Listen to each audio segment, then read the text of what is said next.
নমস্কাৰ, মোৰ নাম ডক্টৰ মহীৰ হাজৰিকা আৰু আজি মই ইয়াতে কানেক্ট কৰিছো এটা বহুত পজিটিভ এণ্ড নোবেল কেম্পেইন লৈ পেলাই যাৰ নাম হ'ল miracle millet and it is run by Abhishek Sinha.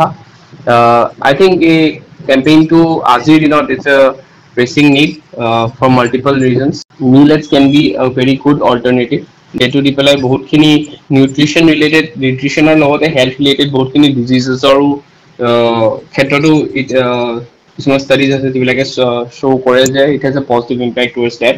At the same time it is also' very millet cultivate কৰাটো ভেৰি ইজি আৰু লগতে কষ্টটো বহুত এফিচিয়েণ্ট হয়।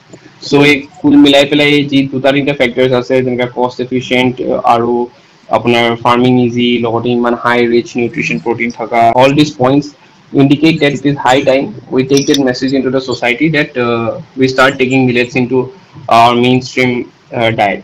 So hopefully NGO টোৱে এই ক্ষেত্ৰত আৰু কামত আগবাঢ়ি গৈ থাকিব আৰু মোৰ বেষ্ট উইচেছ থাকিল তেওঁলোকৰ।